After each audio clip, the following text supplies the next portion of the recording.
Assalamualaikum warahmatullahi wabarakatuh. Statistik pendidikan, pengantar statistik inferensial. Pada pertemuan-pertemuan sebelumnya atau video-video sebelumnya telah dibahas tentang statistik dan macam-macam statistik. Statistik itu terbagi menjadi dua. Yang pertama adalah statistik deskriptif dan juga statistik inferensial. Statistik deskriptif itu mencakup distribusi, frekuensi, kemudian yang sudah pernah dibahas juga tentang pemusatan data, kemudian juga penyebaran data. Itu terkait dengan statistik deskriptif yang telah dibahas. Nah, kali ini dan video-video selanjutnya atau pembahasan selanjutnya adalah tentang statistik inferensial. Statistik inferensial nanti mencakup beberapa bab. Nah, dalam video kali ini adalah pengantar untuk statistik inferensialnya.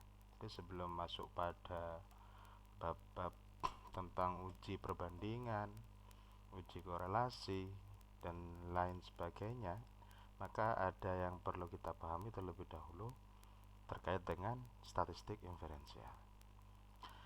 Yang pertama, statistik deskriptif sudah pernah kita bahas ya, dari menyusun tabel, distribusi frekuensi, kemudian menyajikan, kemudian juga ada pemusatan data dan penyebaran data. Yang kedua yaitu adalah statistik inferensial atau ada yang menyebut sebagai statistik induktif. Adalah statistik yang menyediakan aturan analisis data untuk menarik kesimpulan yang bersifat umum, generalisasi. Statistik inferensial yang perlu kita pahami. Jadi, statistik terbagi menjadi dua, kemudian ada statistik deskriptif, kemudian ada statistik inferensial. Statistik inferensial masih dipecah menjadi dua, yaitu ada parametrik dan non-parametrik. Nanti ada bagannya. Statistik non-parametrik tidak membutuhkan uji prasyarat dalam analisis data. Statistik parametrik membutuhkan persyaratan dan asumsi dalam analisis data. Ini adalah bagian untuk statistik. Ada statistik deskriptif dan juga ada statistik inferensial atau induktif. Statistik deskriptif mencakup pembahasan tentang distribusi frekuensi, ukuran pemusatan data, ukuran letak data, kemudian ukuran penyebaran data, ukuran variasi, dan mungkin ada tambahan yang lain. Secara umum mungkin seperti ini. Kemudian ada statistik inferensial. Statistik inferensial terbagi menjadi dua, yaitu parametrik dan non-parametrik. Statistik parametrik itu statistik yang harus memenuhi beberapa persyaratan. Yang pertama adalah datanya harus berdistribusi normal. Kemudian yang kedua adalah variansinya sama. Kemudian data berasal dari skala interval atau rasio dan random sampling. Random sampling itu jika setiap sampel mempunyai kesempatan yang sama untuk dijadikan sampel. Nah, itu adalah syarat-syarat untuk statistik parametrik. Adapun uji-ujinya mencakup yang pertama ada uji korelasi, uji perbandingan atau uji T, kemudian ada analisis variansi, ada regresi, dan juga analisis jalur atau PET. Sedangkan jika tidak memenuhi persyaratan statistik parametrik, maka kita bisa menggunakan alternatif yang namanya non-parametrik.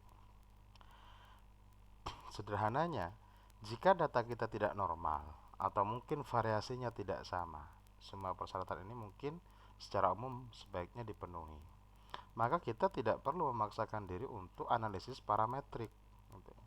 Karena sebenarnya dari statistik inferensial itu ada yang non-parametrik. Simpelnya adalah jika data tidak normal, maka menggunakan analisis data yang namanya non-parametrik.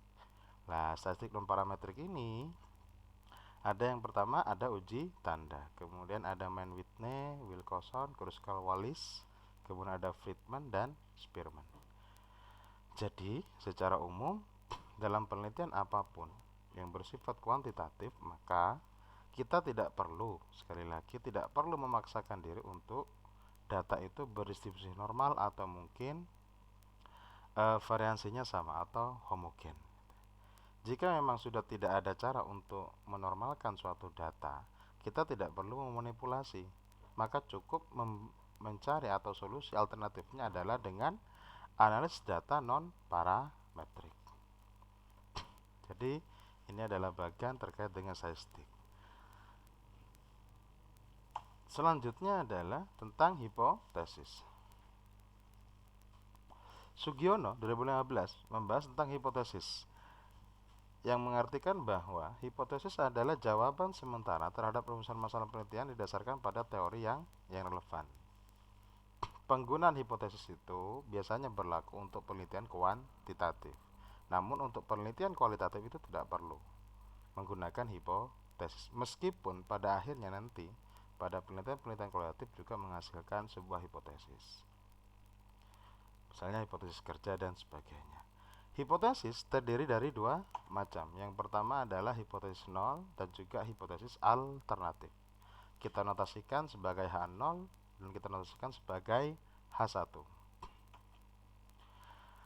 H0 ya, dipahami ini sudah pada pertemuan pertama atau bab awal sudah direview sedikit. Cuman saya ulangi untuk memperjelas dan mempermudah pemahaman. H0 adalah hipotesis yang belum diyakini peneliti terhadap teori yang dipakai. Kemudian H1 adalah hipotesis yang telah diyakini peneliti terhadap teori yang dipakai. Jadi H1 itu adalah keinginan dari seorang peneliti atau dugaan awal. Maka kemudian kita petakan menjadi dua penelitian. Misalnya ada penelitian kualitatif dan kuantitatif. Kalau kualitatif itu tidak bisa kita menebak atau menduga hasilnya akan seperti apa. Karena biasanya dalam penelitian kualitatif itu data ataupun fakta-fakta akan ditemukan baru sejak peneliti terjun ke lapangan. Namun dalam penelitian kuantitatif, dugaan awal itu biasanya kita ada yang kita sebut sebagai hipotesis. H1 ini merupakan dugaan dari seorang peneliti. Ciri-cirinya kalau H0 misalnya tidak ada perbedaan, tidak ada hubungan, misalnya seperti itu. Tapi kalau H1 misalnya ada perbedaan, ada hubungan, dan lain-lain.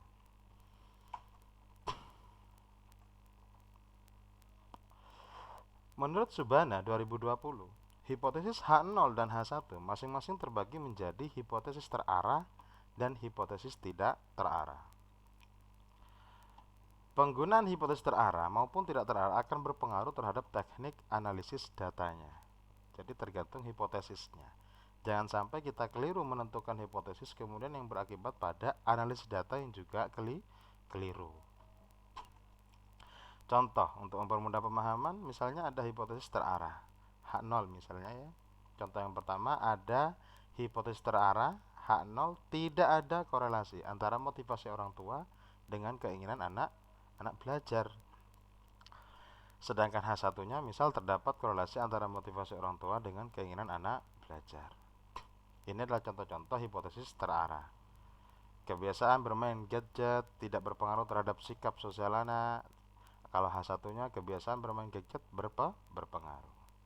Kemudian yang terakhir adalah model pembelajaran A tidak lebih baik daripada model pembelajaran B.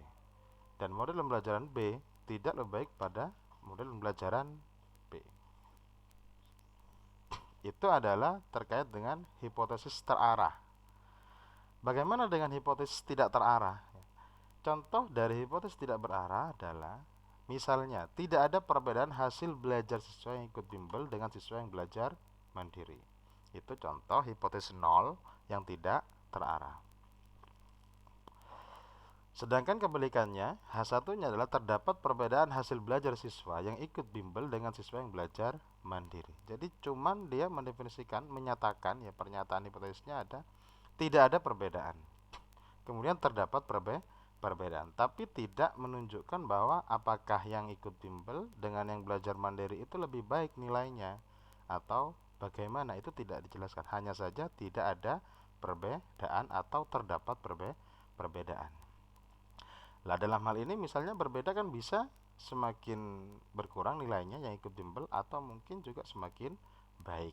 Nah, makanya dikatakan sebagai hipotesis tidak terarah. Beda halnya dengan hipotesis yang terarah. Contohnya misal yang ini. Model pembelajaran A lebih baik daripada model pembelajaran B. Jadi sudah jelas bahwa A lebih baik daripada B. Atau kalau ini dibuat sebagai hipotesis tidak terarah, misalnya model pembelajaran A berbeda dengan model pembelajaran B, tapi kita tidak tahu mana yang lebih baik atau mungkin mana yang lebih efektif. Itu terkait dengan hipotesis. C adalah taraf signifikansi alfa. Taraf signifikansi yaitu suatu taraf pengujian kumpulan data dalam rangka pembuktian hipotesis yang umumnya diungkapkan dalam bentuk prosentase. Alfa itu ditentukan secara arbitrer. Arbitrer itu artinya suka-suka kita sebenarnya tentang peneliti. Bisa dengan 10%, 5%, dan juga 1%. Yang umum digunakan menurut Subhana dan kawan-kawan 2020 ya. Alfa bisa 0,05, 0,01 atau 0,10 sebenarnya. Jadi bisa kita menggunakan. Lah ini tergantung kita. Semakin kecil taraf signifikansi maka juga semakin baik untuk penelitian kita. Misalnya dalam penelitian tertentu misalnya kita menetapkan alfa 5%. Taraf signifikansinya 5%. Maka hasil penelitian tersebut memiliki tingkat kepercayaan 95%. Artinya, jika hasil penelitian diuji cobakan kepada 100 orang, maka sejumlah 95 kali berhasil dan 5 kali meleset. Artinya 5% seperti itu. Jadi 5% yang akan mengalami kekeliruan atau mungkin error. Maka semakin kecil taraf signifikansinya, misalnya 0,01, maka tingkat keberhasilannya adalah 99%. Jadi itu yang dimaksud dengan taraf signifikansi. Selanjutnya adalah derajat kebebasan atau degree of freedom. Degree of freedom ini adalah banyaknya pengamatan bebas dari total pengamatan N atau jumlah total observasi dikurangi jumlah batasan independen yang dikenakan pada observasi. Itu menurut Gujarati. Atau dengan sederhana Gujarati merumuskan DF atau degree of freedom itu adalah N dikurangi K. N itu adalah jumlah data atau total datanya dikurangkan dengan parameter yang ditaksir. Parameter biasanya itu adalah koefisien dari variabel independen. Jadi dirumuskan seperti itu. Misalnya kita punya ya judul penelitian, pengaruh strategi pembelajaran active learning untuk meningkatkan kepercayaan diri siswa pada mata pelajaran psikologi misalnya, atau mungkin mata pelajaran yang lain. Lah, kalau kita punya N-nya 20, kemudian K-nya adalah parameter ya, parameter itu adalah koefisien yang biasanya berada di variabel independen ya. DF itu sama dengan 20 dikurangi dengan 3 sama dengan 17. Dan taraf signifikansi alfa sama dengan 0,05. Maka ini yang paling penting untuk mencari nilai T-tabel ya. T-tabel itu dicari dengan berdasarkan pada DF-nya yaitu 17 dan taraf signifikansi alfa sama dengan 0,05 itu ya. Dalam hal ini berarti 0,05 kita luruskan saja ya. Kemudian DF-nya ke bawah sebanyak 17. Sehingga nanti ketemu nilainya adalah 1,740. Namun ya, ada tabel T, kemudian ada tabel Z, dan juga ada distribusi chi-kuadrat dan bentuk tabel yang lainnya. Ini hanyalah salah satu cara untuk mencari nilai tabel distribusi statistik berdasarkan DF dan juga taraf signifikansi. Jadi pentingnya taraf signifikansi di sana dan juga pengertian dari degree of freedom. Prosedur uji hipotesis ya. Uji hipotesis merupakan pembuktian terhadap pernyataan tentang sifat populasi. Al-Ghifari 2015. Jadi hipotesis itu adalah pembuktian ya, pembuktian terhadap pernyataan ya. Kemudian terdapat 5 langkah dalam prosedur hipotesis. Yang pertama adalah merumuskan hipotesis. Yang kedua adalah menentukan taraf signifikansi. Kemudian yang ketiga adalah menentukan nilai statistik. Yang keempat pengambilan keputusan. Dan yang kelima adalah kesimpulan. Ini adalah langkah-langkah dalam prosedur uji hipotesis. Langkah umum biasanya. Namun dalam prakteknya mungkin banyak detail-detail yang mungkin juga perlu tahapan tertentu. Misalnya dalam penentuan nilai statistik ini mungkin juga agak panjang langkahnya. Misal contoh, ini adalah contoh praktis pengujian hipotesis. Misalkan akan diteliti tentang gaji rata-rata guru honorer di kota tertentu. Apakah gaji rata-rata bulanan guru honorer di kota tersebut lebih dari 1 juta? Misalnya penelitiannya menggunakan 42 sampel guru gitu ya. Ini misalkan saja, hanya untuk mempermudah terkait dengan pemahaman prosedur uji hipotesis gitu ya. Penyelesaian yang pertama, merumuskan hipotesis.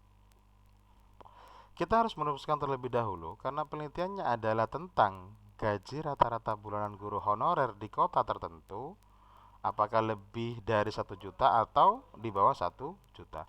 Maka H0-nya kita rumuskan ya, gaji rata-rata bulanan guru honorer di kota A kurang dari atau sama dengan 1 juta.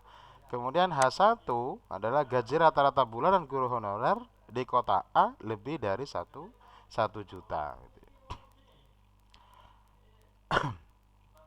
Jadi itu untuk rumusan hipotesisnya. Yang kedua adalah menentukan taraf signifikansi. Alfa sama dengan 0,05. Misalnya kita pakai 0,05 atau bisa juga kita menggunakan taraf signifikansinya 0,01 atau mungkin 0,10. Tapi yang umum digunakan biasanya adalah alfa 0,05 itu ya. Langkah yang ketiga adalah menentukan nilai statistik karena sampel lebih dari 30 atau N lebih besar 30, maka menggunakan uji Z. Jika kurang, maka bisa menggunakan uji T misalnya. Lah, dengan proses perhitungan yang mungkin panjang, misalnya didapat Z hitung adalah 1,99. Sedangkan nilai kritis Z tabel adalah sama dengan 1,645.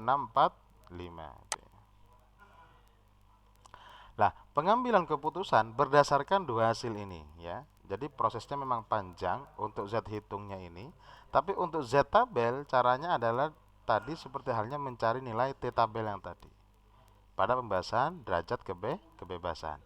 Sedangkan Z hitung memang langkah manual itu memang agak panjang. Namun kita bisa menggunakan program-program tertentu atau program statistik, yaitu misalnya seperti EViews atau mungkin SPSS, program R dan lain sebagainya untuk mempercepat proses perhitungan. Lah kalau kita perhatikan ya, Z hitung ini kan lebih besar daripada Z tabel. Z hitungnya adalah 1,99. Sedangkan Z tabelnya adalah 1,64 sekian. Maka karena Z hitung lebih besar daripada Z tabel, maka kita akan menolak H0. Artinya menolak H0 berarti kita tidak menggunakan H0. Kalau menolak H0 maka otomatis adalah menerima H1.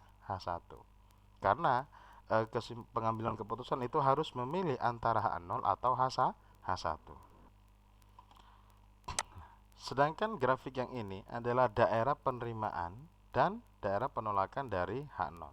Jadi 1,6 ini berdasarkan dari Z tabel yang kita dapatkan berdasarkan cara pencariannya taraf signifikansi dan jumlah datanya, DF, degree of freedom-nya. Misalnya ya, daerah kritisnya ketemu 1,6, maka di sebelah kiri ini adalah daerah penerimaan H0. Sedangkan sebelah kanan itu adalah daerah penolakan H0. Kita tahu bahwa Z hitung itu adalah 1,99 sehingga di sebelah kanan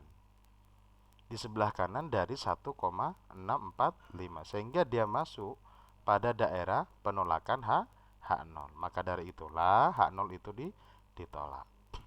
Yang akhir kesimpulannya adalah gaji rata-rata bulanan guru honorer di kota A lebih dari 1 juta. Itulah contoh dari prosedur uji hipotesis. Selanjutnya adalah uji normalitas ya. Uji normalitas ialah pengujian yang menganalisis nilai residual bersifat normal atau tidak. Uji normalitas juga merupakan syarat untuk statistik parametrik. Sebagaimana yang telah dibahas di awal tadi, bahwa statistik itu terbagi menjadi dua, statistik deskriptif dan statistik induktif atau inferensial. Sedangkan inferensial terbagi menjadi dua lagi, yaitu statistik parametrik dan non parametrik. Statistik parametrik ini mensyaratkan salah satunya adalah adanya distribusi normal dari data, sehingga kita perlu melakukan uji normalitas. Uji normalitas terdapat 3 macam ya. Yang pertama adalah uji Kolmogorov-Smirnov. Ini biasanya dikhususkan untuk uji untuk data tunggal dan bukan interval. Sedangkan yang kedua adalah uji Lilliefors, data tunggal, skala rasio atau interval, sampel kecil. Kemudian yang ketiga adalah uji Chi-kuadrat, data interval atau kelompok pada sampel N yang lebih dari 30. Jadi itu macam-macam dari uji normalitas. Contohnya ya, contoh untuk uji normalitas sama sebenarnya tadi, dengan menggunakan konsep prosedur dari uji hipotesis. Misalkan akan diuji data hasil belajar dari 20 siswa, apakah berdistribusi normal atau tidak. Akan digunakan uji Lilliefors untuk jenis uji normalitasnya. Jadi kita menggunakan uji Lilliefors. Kemudian adapun datanya adalah ini dia. Nah, jadi sebenarnya pada data ini ya, kita itu akan mencari apakah data ini akan berdistribusi normal atau tidak. Sehingga perumusan hipotesisnya H0 ya, apakah data ini akan nanti berdistribusi normal atau tidaknya. H0-nya adalah data berdistribusi normal. H1-nya data tidak berdistribusi normal. Kemudian langkah yang kedua sama dengan yang sebelumnya ya, menentukan taraf signifikansi. Jadi langkah kedua 0,05 misalnya. Sekali lagi kita bisa menggunakan 0,01 atau 0,10. Kemudian misalnya ya, yang ketiga adalah menentukan nilai statistik L hitung. Misalnya kita simbolkan dengan L hitung gitu ya. Lilliefors ya. L itu notasi saya notasikan sebagai uji Lilliefors atau L hitung. L Lilliefors itu ada rumus tertentu yang baik secara manual maupun menggunakan program komputer. Misalnya didapatkan L hitungnya adalah 0,10 dan L tabelnya adalah 0,19. Langkah ini mungkin tidak saya jelaskan secara mendetail karena ini hanya pengantar. Nanti pada langkah-langkah atau pada pembahasan selanjutnya kita akan mencoba berhitung secara manual, begitupun juga dengan program aplikasi komputer. Langkah yang keempat adalah pengambilan keputusan. Karena L hitung kurang dari L tabel, kita perhatikan nilainya 0,1 kurang dari 0,19 ya, atau 0,10 kurang dari 0,19, maka menerima H0 dan menolak H1. Jika menerima H0 berarti kesimpulannya adalah data hasil belajar siswa berdistribusi normal. Selanjutnya adalah uji homogenitas. Uji homogenitas ya adalah salah satu uji yang dipersyaratkan juga dalam statistik parametrik. Jadi selain normalitas, kemudian juga ada uji homogenitas. Uji homogenitas adalah pengujian yang mendeteksi informasi data penelitian dari masing-masing kelompok data mempunyai variasi atau keramaian nilai yang sama. Uji homogenitas merupakan salah satu syarat dalam uji statistik parametrik seperti uji T, regresi, dan ANOVA. Menurut Fajri Ismail 2018, macam-macam uji homogenitas terdiri dari 2 macam, yaitu yang pertama ya, ada uji homogenitas 2 kelompok atau mungkin 2 kelompok lebih. Jadi uji homogenitas terbagi menjadi 2. Sedangkan untuk yang khusus dua kelompok yang diperbandingkan ya, bisa menggunakan uji T atau mungkin uji F. Sedangkan untuk dua kelompok atau lebih yang kita bandingkan itu ya, bisa menggunakan uji F. Max Harle atau mungkin uji Bartlett gitu ya. Itu terkait dengan uji homogenitas. Contoh untuk mempermudah pemahaman ya, bahwa contoh uji homogenitas misalkan akan diuji data penelitian yang hasil skor dua model pembelajaran A dan B. Akan diuji apakah kedua kelompok tersebut memiliki varian yang sama atau tidak. Dengan kata lain, apakah data tersebut mempunyai variansi atau keraguan yang sama atau justru berbeda antara A dan B. Misalnya datanya seperti ini ya. Model A, kemudian model B, model pembelajaran A, model pembelajaran B. Datanya adalah ini. Ada 1, 2, 3, 4, 5, 6, 7, 8, 9, 10. 10 data. Penyelesaiannya misal menggunakan uji Fisher ya. Langkah pertama sama, merumuskan hipotesis. H0-nya berarti data skor kelompok A dan B memiliki varian sama atau kita sebut sebagai homogen. Sedangkan H1-nya adalah kebalikannya, yaitu data skor kelompok A dan B tidak memiliki varian yang sama atau kita sebut sebagai heterogen. Nah, yang kedua juga sama dengan yang contoh sebelumnya, itu menentukan taraf signifikansi. Kita anggap saja alfanya tetap 0,05. Kemudian langkah yang ketiga, menentukan nilai statistik F hitung. Tentu saja ada perhitungan manualnya yang tidak secara detail saya jelaskan pada bab di sini. Hanya saja misalnya kita dapatkan F hitungnya adalah 1,95 dan F tabel misalnya adalah 3,1. Maka pengambilan keputusannya F hitung kurang dari F tabel. Maka menerima H0 dan menolak H1. Karena menerima H0, maka kesimpulannya adalah data skor kelompok A dan B memiliki varian yang sama atau homogen. Karena H0 yang kita ambil sebagai kesimpulan. Sekian, saya akhiri. Kurang lebihnya mohon maaf. Assalamualaikum warahmatullahi wabarakatuh.